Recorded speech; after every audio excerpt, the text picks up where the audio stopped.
The question of the week is supported by Summer Pops. Principles when students practice math over the summer, math scores go up. It's easy, effective, and affordable. Check out summerpopsworkbooks.com. And now, Jen. Will, why don't you tell us the question of the week? Well, the question of the week this week, before we jump into this week's conversation with my great friend Cale Birk, the Q&A this week is how can leaders feel heard and ensure that responses lead to meaningful change rather than seeming like a waste of time? Somebody who wrote this question feels frustrated. So again, a lot of the questions I'm receiving here, Jen, are from surveys that I send out after training. So I'm going to read that one more time. How can leaders feel heard and ensure that responses lead to meaningful change rather than just seeming like a waste of time? Yeah, I read this question. I'm glad you read it twice because I read it about four times. And I think the frustration from this question asker is actually pretty reciprocal for both the leader and the person that the leader is leading. Mm. So it sounds like the leader wants to feel heard, but it also sounds like, listen, as I lead, I want it to lead to meaningful change rather than waste everyone's time. And so there's a lot of ways we can go with this conversation, Will, but I think if we want to feel heard, we have to make sure we only speak, say, act, do things that matter and Mm. things that we want to be heard. Um, when we do that, then people are listening and then it will lead to meaningful change. Mm. So I guess as I think about mistakes I've made in my own leadership, some of those mistakes are using, too many words, staff meetings that don't matter, emails I didn't need to send, filling up others' headspace with things I didn't even care about or didn't matter. And so when I filled up others' headspace with that stuff, then it it really dulled my impact. And therefore, when I actually did want meaningful change, I didn't have the audience for it. So I Mm. think we have to be really careful with when we use our voices. I have a colleague, his name's Matt. He is a man of very few words, but when he speaks, my friends, you listen because he's thought about it. He is careful to use his allotted airspace, so to speak, and it's always on point. Mm. Okay, I'm going to add three thoughts to that, Jen. That's so good. One is think about vetting your conversations before you have them. And I'll give you an example. In my final years as a principal, I started a habit that I wish I'd started years before. And that was the week prior to my next faculty meeting, I would bring in some leaders for lunch and say, hey, here's the agenda that we're looking at for next week's faculty meeting. What do you think about it? That's all I had to ask. And they would save me so much time because they'd be like, Will, don't talk about that. We've talked about that so many times. Or do you realize this needs to be talked about? And you don't even have that on the agenda. Or you maybe want to tweak this or don't. And so by the time I'd finished running it by vetted leaders, I had a much better agenda and we had taken out the waste time stuff. Two, um, limit the numbers of times you communicate. So Mm-hmm. don't every single time you have a thought, you don't need to send an email or call somebody or make an announcement. Mm-hmm. So sometimes just keeping a list of those things that need to be said until an opportune time to say them so that people aren't exhausted by over communication. And then I'll give you one other tip that a friend of mine, my former principal used to use, and she called it the glance communication. If you email something that someone has to scroll to read, they're not going to read it. So Mm-hmm. so think about what's that most important thing that needs to be said that can't be scrolled past. Right. And that's hard because I'm a talker and I want to say it all. And so but getting it down to a place that's just really quick and understandable can be helpful too. So those are some thoughts I'd add. Absolutely. And I think that internal question, I've tried to get a lot better at this over the years, just saying, do you need to say anything? What's it going to contribute? There's a great elementary school trick too that if you say something and it can't change anything within 5 minutes, then maybe you hold on it and think about a better way to say it later. Mm, mm. So There you go. sometimes saying nothing at all Yes, can be really exactly. helpful. Well, We're going to stop right there then. Jen Okay. Schwanke, thanks for this Q&A time. Thanks to summerpopsworkbooks.com for sponsoring our Q&As. And Principal Matters listeners, you can always find free resources like this one at my website at williamdparker.com. And Jen, where can they find your resources? They can find me at jenschwanke.com or email me at jen@jenschwanke.com. And I'm so excited to hear your interview today, Will, with Cale Birk. Me too. Principal Matters Podcast, episode 430.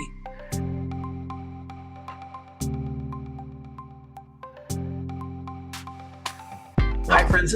Can you believe it, Cale? Hi, friends. This is Will Parker, host of Principal Matters, the School Leaders Podcast, where each week we bring you inspiring, innovative, and imaginative ideas for your school leadership. And this week I'm with my special guest, Cale Birk, as we talk about culturizing for impact. Cale Birk is a former teacher, high school principal, district head of innovation from British Columbia, Canada. In 2015, one of his schools was named one of the first model PLC schools in Canada. He is a keynote speaker. He is a breakout speaker. He's a TED talker across North America and the Pacific Rim, and he loves to equip leaders and school teams on observable impact. He's also the co-author of the new book, Words on the Wall, Culturizing Your Classroom for Observable Impact, with our great friend and co-author, Jimmy Casas. Cale Birk, welcome. You've been on the show before, so welcome back to Principal Matters. And I want you to fill in the gaps on that intro and tell listeners something they may be surprised to know what's going on with you now. Well, I'm still back at how many episodes, Will? That's truly remarkable. And just from a fan's point of view, I'm first of all, I love the podcast. Secondly, it must be just such a pleasure to be able to connect with different people and hear different stories. What a learning opportunity for you, and I'm envious. I hope I can keep the bar at a reasonable standard today. It is a joy, and you're one of those people, Cale. We've connected offline. We've recorded together, and I've told you this before, but I'm just going to say to listeners, one of the things that I admire about your work so much is how you take the big ideas that we talk about in education and leadership, and then you ask the hard questions, which is, okay, how are you going to measure that? What's the impact of that? How can I observe that? And so here's the next chapter in our relationship is this new work that you've done with Jimmy Casas. And for listeners who don't know Jimmy, he's the best-selling author of the book Culturize. Jimmy is the owner and CEO of J. Casas and Associates, and a well-known speaker across the U.S., just like you are. And you guys have combined, I don't know, this might be like Avengers or something, like these two superhero educator guys come together, and now they're going to combine Culturize and Observable Impact into one book. So take us there. What motivated you guys to collaborate on this book? And then I'm just going to ask the hard question straight up. How can educators measure culture? This is great. So I need to, I think, push back on your Avengers analogy just slightly. Perhaps Batman and Robin, maybe a little bit more apropos. I think Jimmy's work speaks for itself. And for me to be able to partner with Jimmy on this work was exciting. I learned and have learned a lot from not only writing, but actually watching Jimmy speak and just the way he connects with audiences.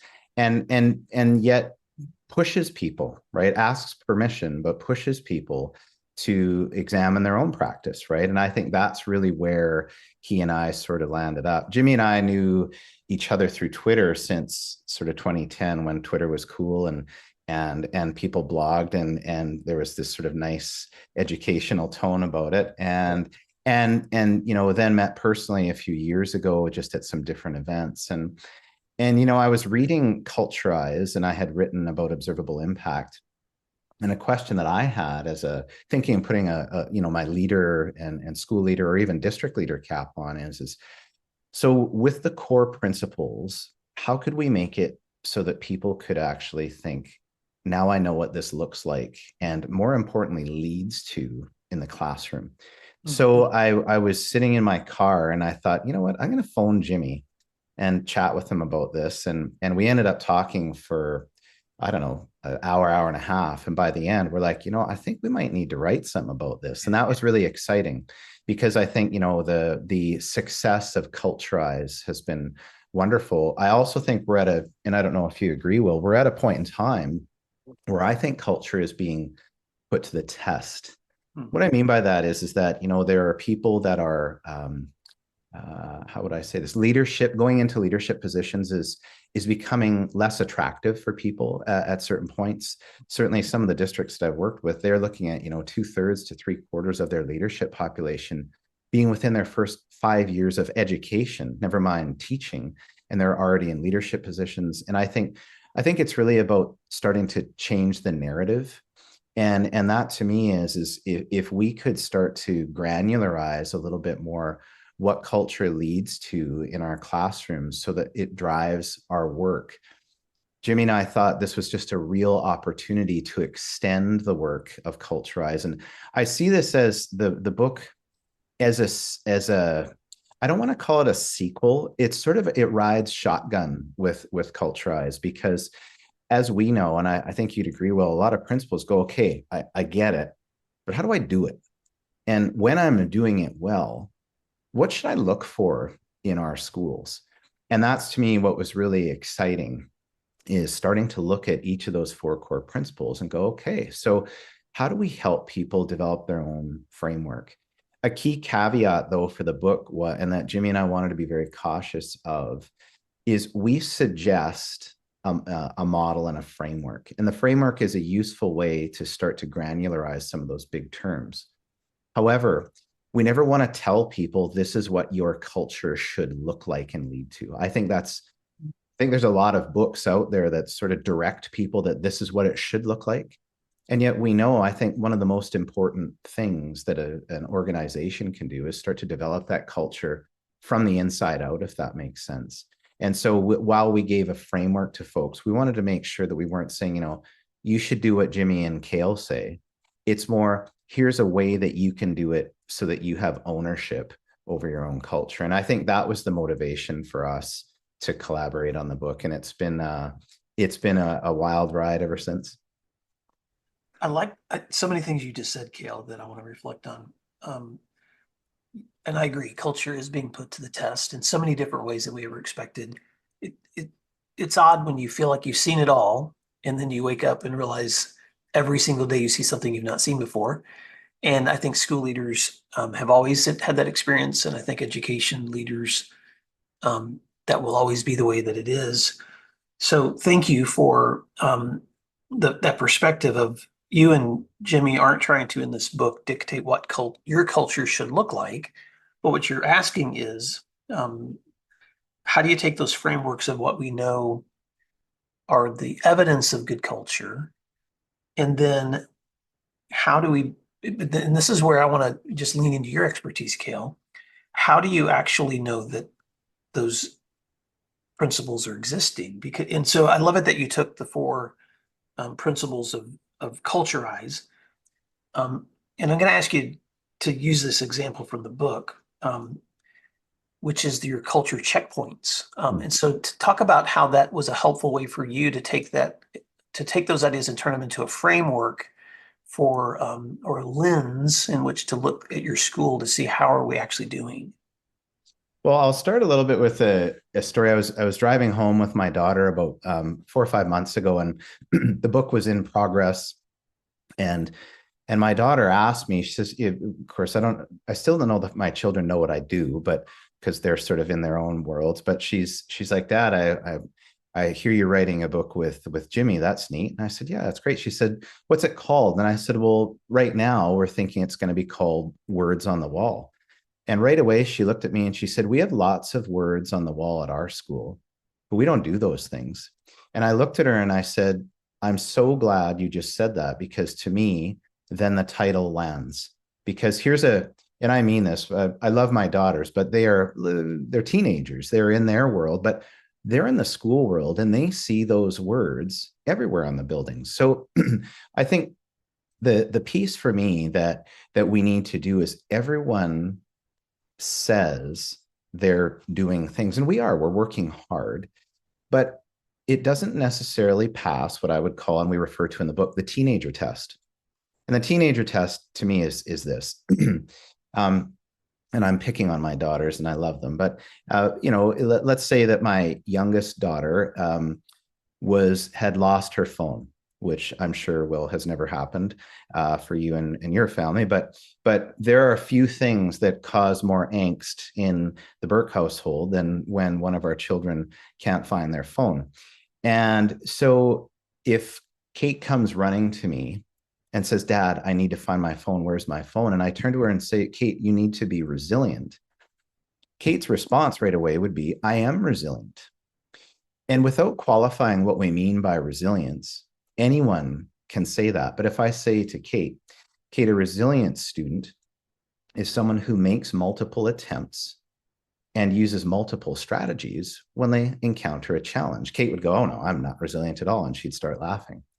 My point is with words such as being, I'll just use one example, being a champion for students. Very quickly, any of us can, and probably rightfully would say, well, I am a champion for students. And what we ask the reader to do in the book is think, okay, let's assume that you are a champion for students. If you were truly being a champion for students, not what would that look like, but what would that lead to for students? In other words, if I truly was being a champion for students, I would notice that my students were doing more of blank. And suddenly, now we can pass the teenager test, because now someone can't just say, well, I am a champion for students, Dad. Instead, they're saying, I'm a champion for students when I see my students doing more of blank. For example, if I was truly being a champion for students and understanding their stories and trying to create positive experiences for them, then one of the observables I might see from my students, one of the culturized checkpoints might be that more of my students are willing to share their individual stories about their context. So what we're doing is we're saying, let's all agree that we want to be champions for students, but then let's start to think about, if we truly were being champions for students, what would that lead to for students? And then use what that would lead to, more of my students sharing their individual stories and context, use that to drive what it would look like for me as a teacher.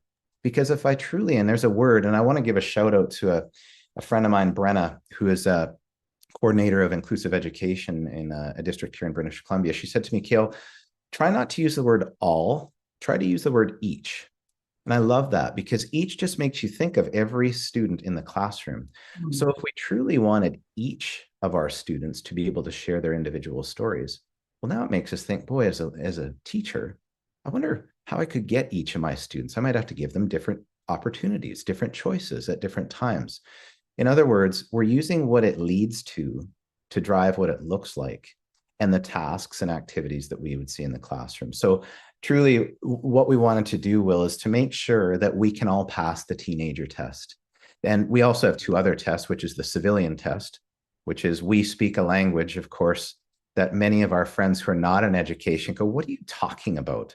So we need to make sure that anyone can observe these things. And we also say we want it to pass the new teacher test. And the new teacher test is that, can it actually be done? Remember when you were a new teacher, if we just throw all the things at the new teacher and say, this is what you have to do, it can't be too much. It has to be doable. So that was really our approach, Will, was to take these big ideas and break them, start with what it would lead to and what we would see with our kids, and then have it work backwards from there. I'm so glad you said that. I want to pause and say two things and follow up. One, some of my listeners may or may not know that Principal Matters, the editor for the show is my oldest daughter, Emily, who's also now my executive assistant for the show. And so, Cale, I'm going to embarrass her because she's editing the show as we're speaking. She's sitting here taking notes, and she does know what it feels like to lose a cell phone. So I'm just going to throw that out there. But the second thing I want to say, sorry, Emily. The second thing that I want to say is, when you talk about passing, does this pass the teenager test, or does this pass the civilian test, or does this pass the new teacher test? You are so right on, because kids can smell BS. And so all these things, all these, big words we use, or all these promises that we make, or all these things that we say.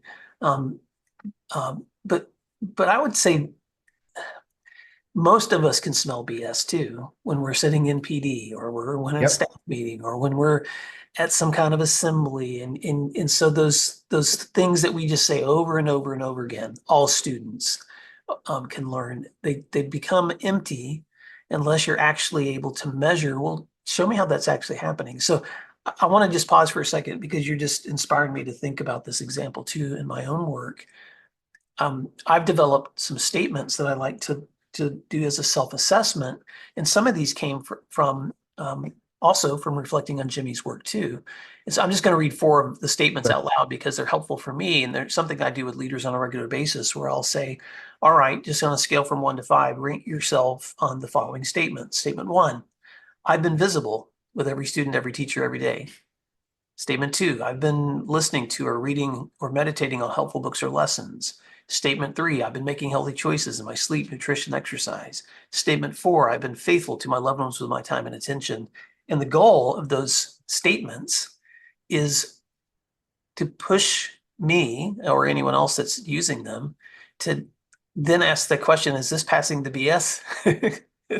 Is this passing that test? Because if it's really, when you take those intentions and you turn them into observable measurements, then suddenly you have to get real.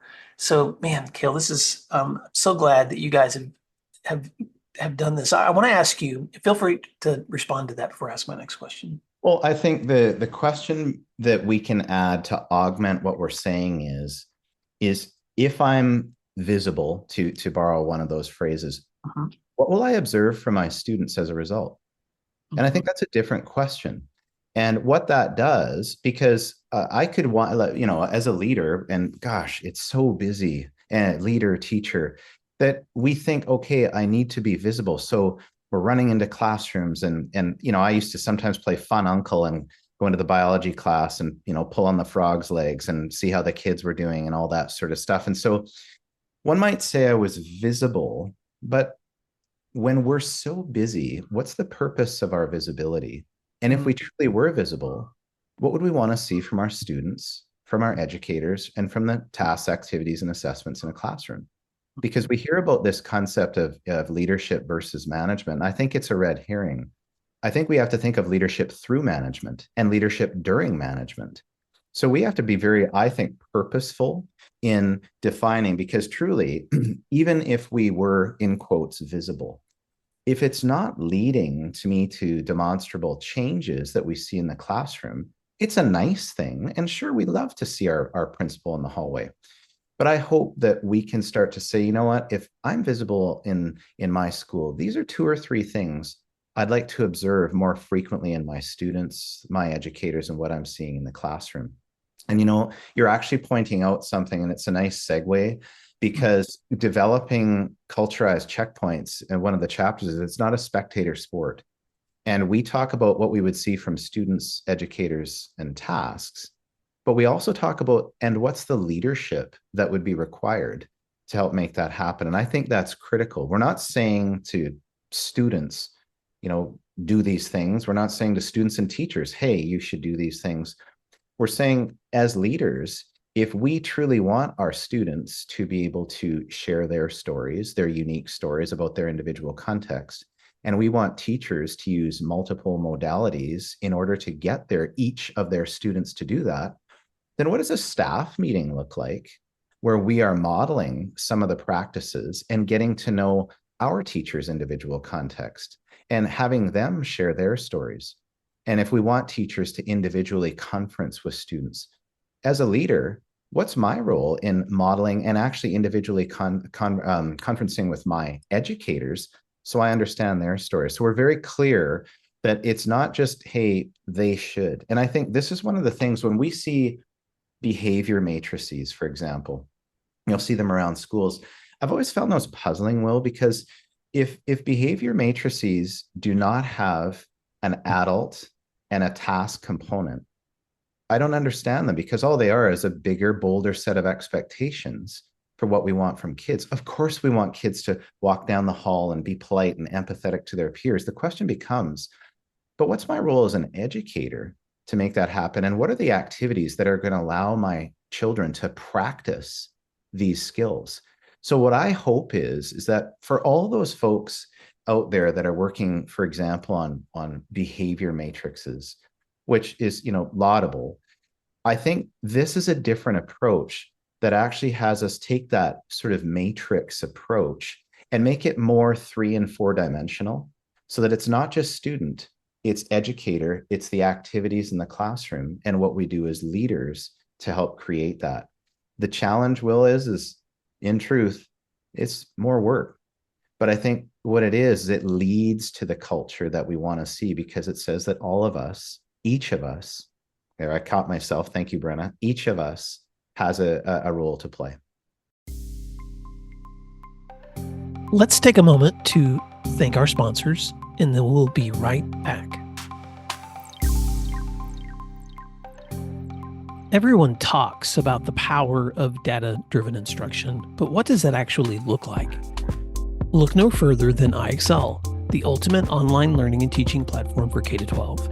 iExcel gives you meaningful insights that drive real progress, and research can prove it.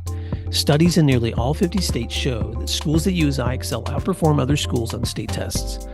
Educators who use iExcel love that they can easily see how their school is performing in real time to make better instructional decisions. And iExcel doesn't stop at just data.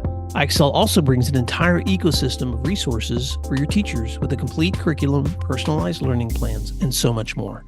It's no wonder that iExcel is used in 95 of the top 100 school districts. Ready to join them? Visit iexcel.com/PM to get started. Hi, friends.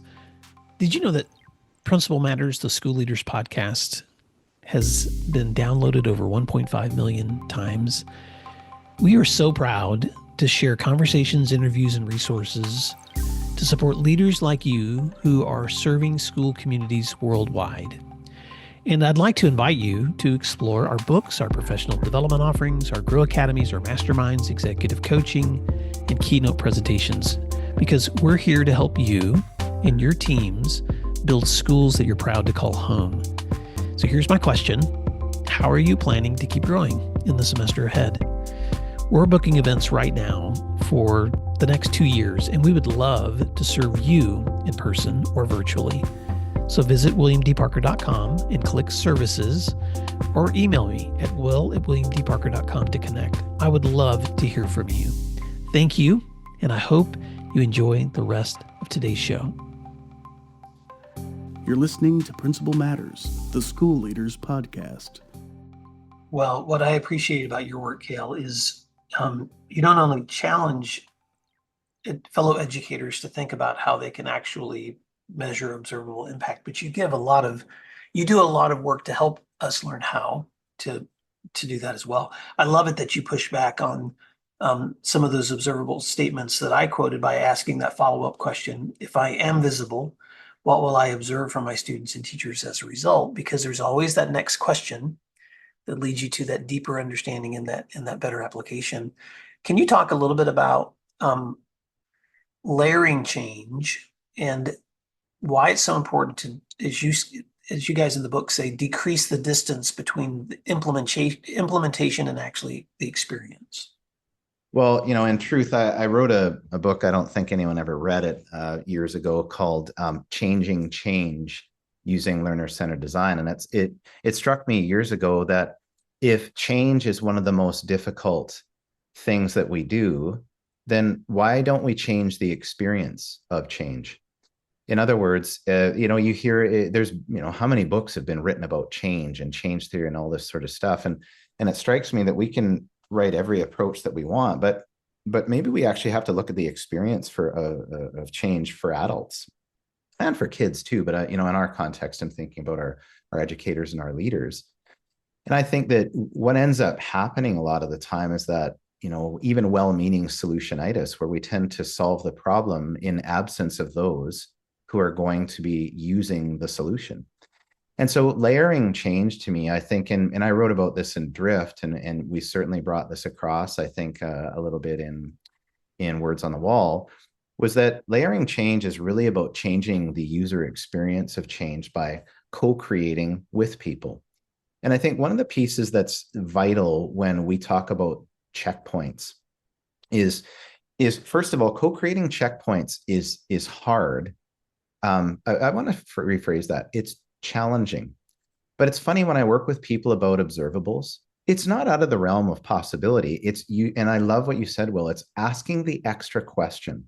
It's asking the one more question that makes us all go, wait a minute, that's interesting. I haven't thought about that way.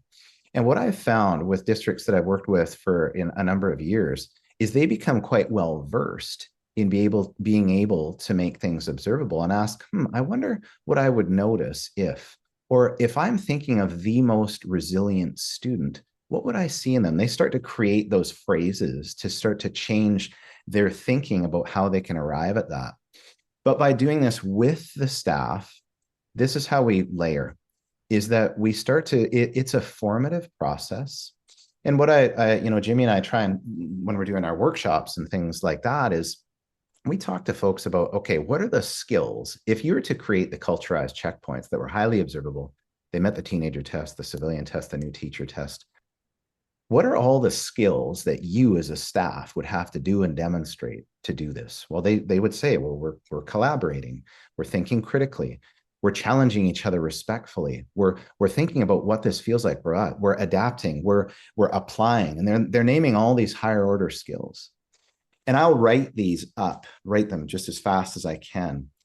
And then I'll talk to them about, imagine that you were on a staff where people were respectfully challenging, critically thinking, analyzing, applying. Is that not a staff that you wouldn't want to be a part of? Does that not even say something in its own culture? And then I want to take that one level down and go, and now if we're doing that for and with our students, then to me, this is the school that we want to be a part of. So I think the layering of the change, co-creation is a big piece of it, and starting small and starting with maybe one of the culturized checkpoints, but saying, if there were one that we could work on that would make the biggest difference for our students, what's that one that as a staff we might want to work on, or as a team that we might want to work on, and co-create that together so it makes it doable, but yet we're making demonstrable progress towards that. And that's really what we mean by layering change. Is I think that we need to differentiate for our adults in the same way that we want to differentiate for our students. We need to recognize and hear their stories, where they're from.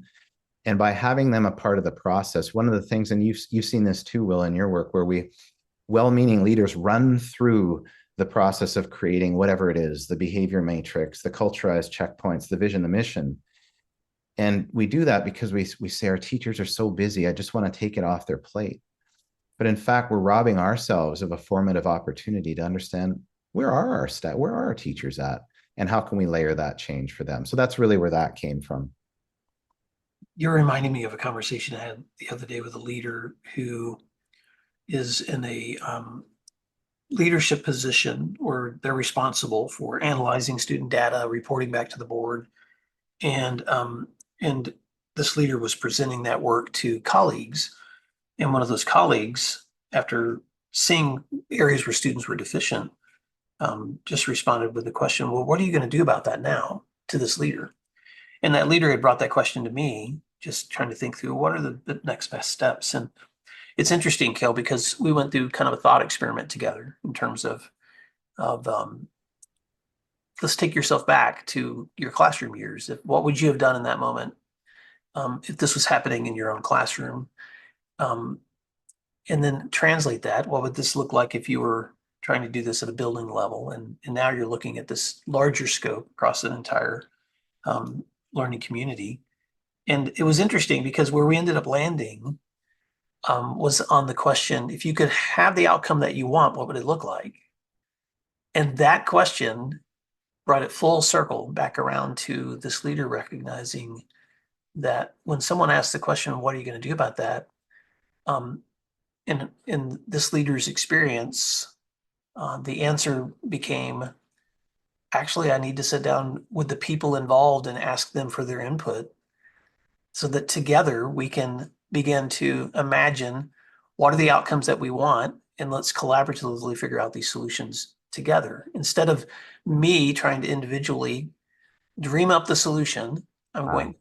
going, we're going to do what you do in the old-fashioned classroom setting, Cale. We're gonna enter this struggle together, and then we're gonna discover the solution together. And so, I don't know if that resonates with you, but when I hear you talk about this, it just brings me back to that's the difference between words on the wall and and actually practicing what education, the cycles of education, and what they should look like for meaningful outcomes. So. Um, Let me let you respond to that before I wrap up with a final question. Well, and I think that that's the difference between words on the wall and observable impact. And that's really what we were talking about. There's two pieces that are interesting to me, very interesting in terms of what you said. Number one is for example, I think culture can be weaponized, meaning we have a bad culture and Will, it's your fault. You've created this, the decisions you've made. Our community can say that. And I think when someone says, hey, how are you going to solve X, whatever that is that we're talking to the leader, I think a useful start point is what you're saying is if X were solved, what would that lead to? And co-creating that with people. For example, when people say, our culture is broken, I always gently say, okay, I think before we talk about that, I think we need to come to a common understanding about what we mean by culture, because I can't really respond to that until we have what that looks like. And so that's where I use that sort of inverted Y process of student, educator, task, and go, if we truly had a positive culture, what would we not only notice from students, but what would we notice from educators, from the activities and assessments in the classroom, and what would we know from leaders? So that's number one. And number two, when you were mentioning your friend who brought some data and evidence forward, and the question becomes, what are we going to do about it? I think there's another set of evidences that we need to look at. And I think, we characterize it in the book as lagging and leading indicators.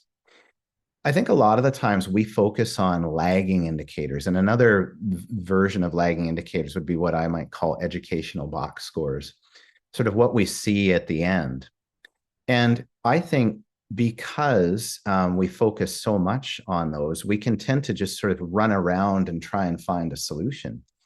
Whereas when we have a co-created vision of what culture or even academic success looks like, we're not only looking at the lagging indicators, which is in many ways what we see from students. They're the end product. The students' reading scores, math scores, whatever it is, or even some of whether they're empathetic or those things that we might see in those one-dimensional behavior matrices.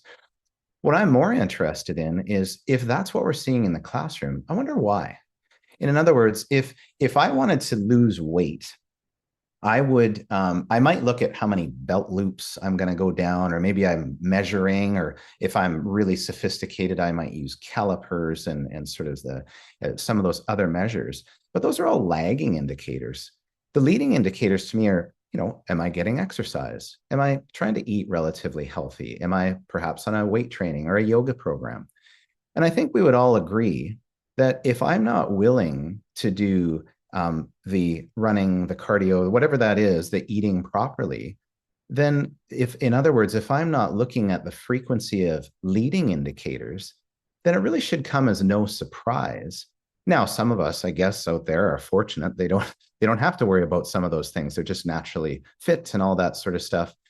But I think this is what we need to do as well, is when we are starting to present evidence, I think we need to look at evidence of the lagging indicators. Yes, that's a flashlight for us, but another flashlight is how frequently are we seeing adults do these things? How frequently are we seeing these types of assessments?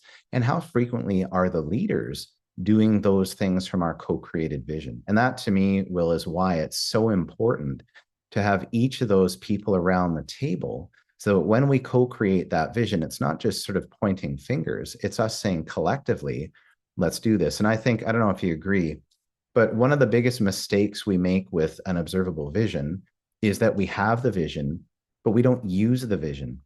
And in many ways, the vision then can't just be of the students. We can go around and determine through our educational box scores where they're at. But how often are we going in and looking at the leading indicators? How often we're doing those things as adults and leaders? So that's how I might approach that challenge is, first of all, that we were talking about is how do we define X?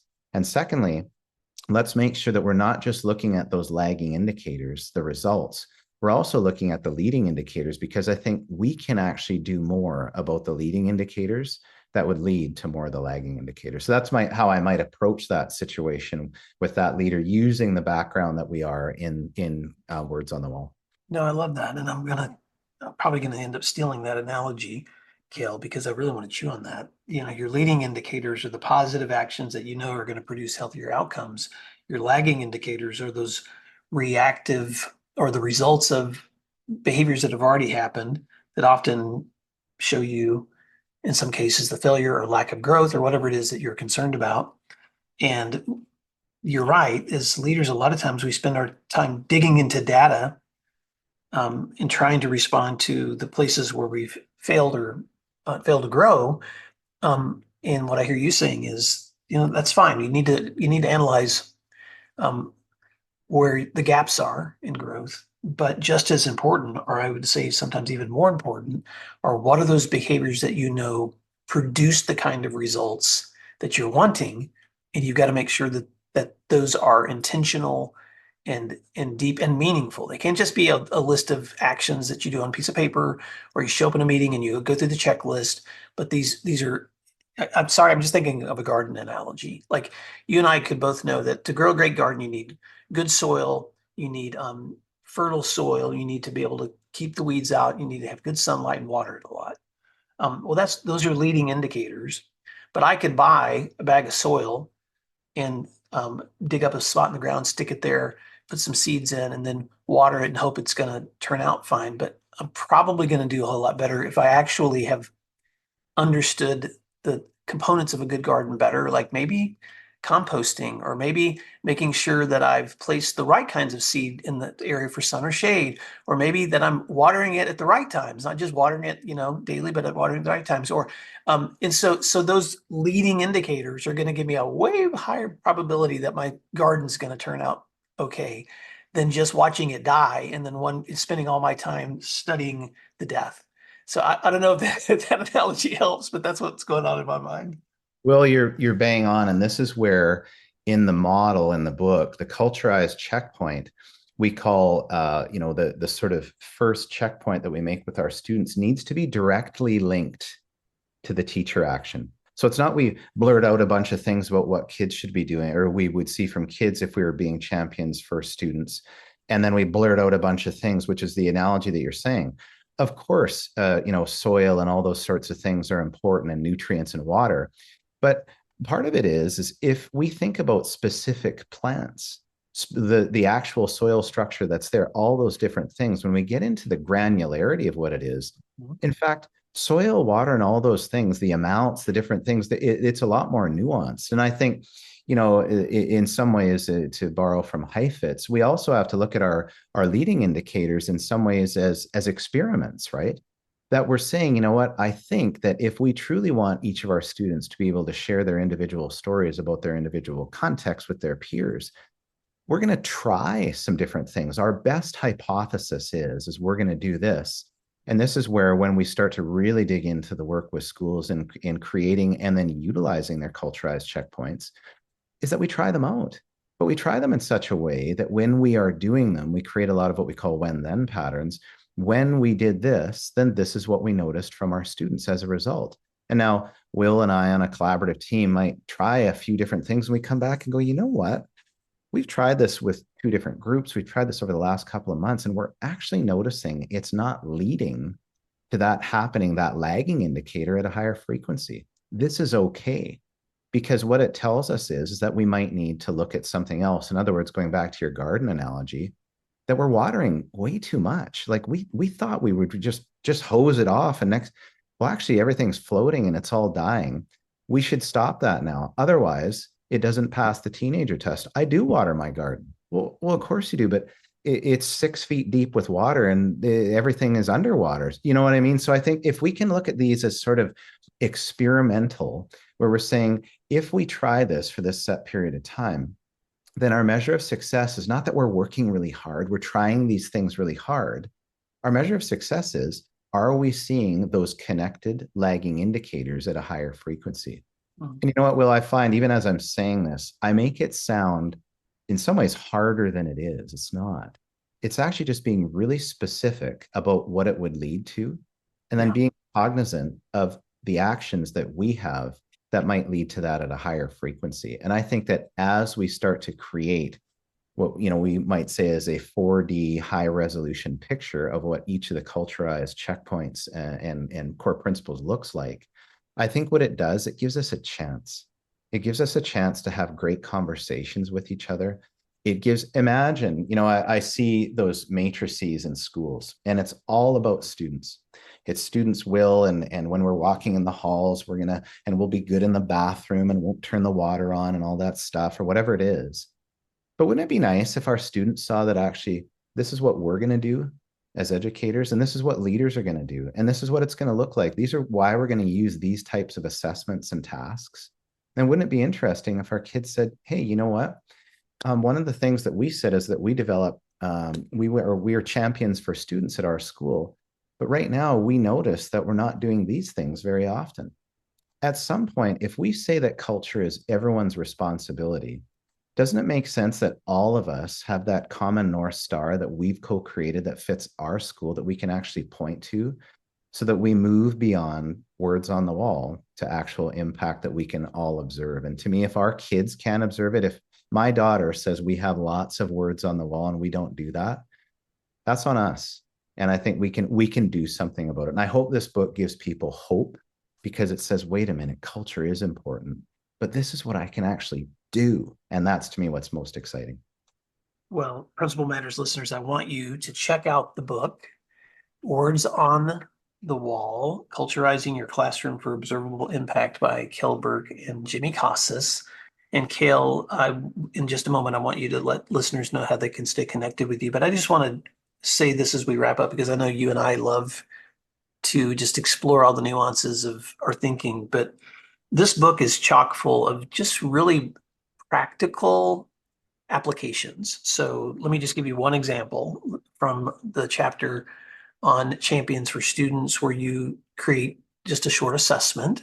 And so if you check out this book, you're going to find examples of ways that the kinds of questions you can be asking when you're evaluating the behavior of students or of yourself and other educators, or what kinds of tasks and assessments. So, Cale, with your permission, I'm just going to read one section here on your Champions for Students. This is on page 51 in the book. You create standards, and for standard one for students, how do we know we have at our school we are champions for students? Well, one, we should see students sharing their thinking and understanding in different ways through discussions, writings, presentations, or using technology. How do we know our educators are being champions for students in that standard? Well, they will be using various ways to allow students to choice in how they demonstrate their understanding and thinking. How do we know that the right classroom tasks and assessments are being used for that standard? Well, we're allowing students to show their learning in more than one way, choice boards or digital student portfolios or presentation-based assessments. That's the nitty gritty. You can get, and so, and that's just a very small example of what you guys have unpacked through so many great resources. So thank you for the ways that you and Jimmy have combined these worlds of, man, let's make these the most healthy cultures we can for our schools. And at the same time, let's keep it real. How do we actually observe and measure those outcomes too? So, Cale, as we wrap up, any parting words you want to leave with listeners, and how can people stay connected with you and find this book? Well, I think just in the end, I hope that in a time when, and I really believe that culture is so important in our schools, I think people want they want a positive culture. They do. This, I hope, provides people with thoughts, ideas, and practical strategies. I'm kind of a technician that way. Well, like I just think about that teacher that's out there that's overwhelmed and got all this stuff, and leaders that are overwhelmed, and district leaders. I hope that we break the concepts down in such a way that people go, I think we have a chance. And that's, to me, if we can start to move through that, and that's some of that efficacy piece where we can start to say, you know what, if we just start to chip away at this, then we actually have a chance to further the culture in our building and make it lasting and sustainable. So that's really what I'm hoping that people get from the book. And I'm just excited when you've got someone like Jimmy, who is such a prolific speaker and just has a way of putting that out there. And then hopefully for me, as someone who likes to get into the weeds a little bit and likes to really sit and marinate in some of the thinking behind it, I hope it's just accessible for people. And I hope it's fun too. We tried to write it in such a way that people could see what it could look like through a collaborative team perspective, and lots of thoughts flowing around, lots of analogies. So I hope people enjoy the book. I don't, sometimes, Will, I don't know if you find this, if you write a book and afterwards you're like, nah, I actually like this. Like, this was maybe the first book I've been a part of that I felt like this is okay. So I'm sort of excited now. Who knows what'll happen, but I hope it gives people that bit of hope to say, you know what, we can really chip away at culture. And if people want to buy the book, certainly you can look through Connected Ed Publishing with Jimmy's work. It is also available through Amazon as well. And for me, it's just birklearns.com, and you can probably find me there. And I'd love to connect with people. Well, Cale Birk, thank you so much for giving Principal Matters listeners the opportunity to sit in the room with you today. And thank you for this new book, Words on the Wall, Culturizing Your Classroom for Observable Impact, that you can find at connected.org or at Amazon. And we'll put a link in the show notes. But until next time, my friend, thank you for your great work. And Principal Matters listeners, thank you for doing what matters. We'll talk to you soon. Thanks for having me. Thank you for listening to today's episode of Principal Matters, the School Leaders Podcast. If you enjoyed the show, would you take a moment and like, share, subscribe, or leave us a review? In fact, if you share it out with a friend, even more people can become a part of these conversations. Sign up for our newsletter at williamdparker.com for even more free resources. And don't forget to check out our website to learn more about our books, professional development offerings, Grow Academies, masterminds, executive coaching, and keynote presentations. Wow, let's keep learning together. And thank you for doing what matters. Principal Matters.